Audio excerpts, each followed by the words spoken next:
Maharashtra news, सर्वसामान्यांच्या हक्कासाठी, न्यायासाठी। खंडाळा पोलीस स्टेशन हद्दीमध्ये अनेक दिवसांपासून राजरोसपणे जुगार मटका व्यवसाय तसेच ऑनलाईन फन गेम सुरूच असल्याचं दिसत आहे। त्यामुळे अनेक कुटुंब देशोधडीला लागलेत। या अवैध जुगार मटका, फन गेम, अवैध दारू व्यवसाय चालवणारे उदाहरणार्थ क्यूब बेल्ट कंपनीच्या नजीकच आणि कृष्णा ढाब्याच्या पाठीमागे सुरू असलेला अवैध दारू व्यवसाय, या व्यवसाय करणाऱ्या आणि त्यांच्या एजंट लोकांना कायद्याची कसलीच भीती राहिलेली नाही असं दिसत आहे। जुगार मटका खेळण्याचे व्यसन लागून अनेक कुटुंबांचे संसारिक आयुष्य उद्ध्वस्त झाले आहे। अनेक तरुणांनी आपले आयुष्य यामध्ये बर्बाद केले। मटक्याची उधारी भागवण्यासाठी काही तरुण चोऱ्या माऱ्या करत आहेत। आपल्या पोलीस स्टेशन मधील पोलीस हवालदार हप्ते गोळा करत असल्याची चर्चा सर्व खंडाळा परिसरात चालू आहे। हे सर्व थांबवण्यासाठी आम्ही आपणास विनंती करतो की हे मटका, जुगार आणि व्यवसाय करणाऱ्यांवर कारवाई करून हे व्यवसाय कायमस्वरूपी बंद करावेत।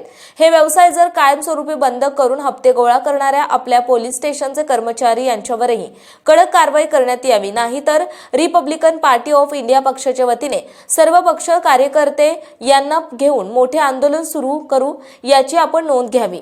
त्यास आपण सर्वस्वी जबाबदार राहाल असे निवेदन रिपब्लिकन पार्टी ऑफ इंडिया पक्षाच्या वतीने जिल्हा उपाध्यक्ष अजित कांबळे यांना दिले आहे। जय भीम, जय शिवराय। मी अजित कांबळे, सातारा जिल्हा उपाध्यक्ष। आज खंडाळा पोलीस स्टेशन येथे आलेलो आहे। येथे येण्याचं कारण असं की खंडाळा पोलीस स्टेशन हद्दीत मोठ्या प्रमाणात जुगार, मटका आणि दारूचं मोठ्या प्रमाणात साम्राज्य पसरलेलं आहे आणि चौकात त्यांचे धंदे चालू झालेले आहेत। पोलीस प्रशासन याकडे काय लक्ष देत नाही।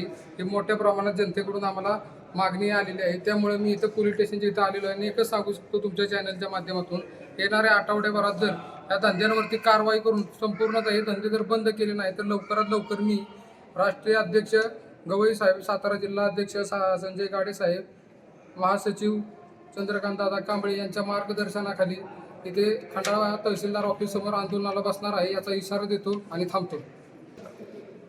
जनतेच्या मोठ्या प्रमाणात आमच्याकडे तक्रारी आल्यामुळे आम्हाला दुसरा कोणताही उपाय नाही, कारण जनतेची लूट मोठ्या प्रमाणात चाललेली आहे। त्यानंतर आम्ही इथून डायरेक्ट थेट SP कार्यालय येथे जाऊन संबंधित धंदे पोलीस स्टेशन हद्दीतील बंद करावे यासाठी आम्ही मागणी करणारच आहोत। संपादक मोहन बोरकर। आपल्या परिसरातील बातम्या पाहण्यासाठी आजच आमच्या सत्यशोधक महाराष्ट्र न्यूज चॅनलला YouTubeवर सबस्क्राईब करा आणि बेल आयकॉन प्रेस करा।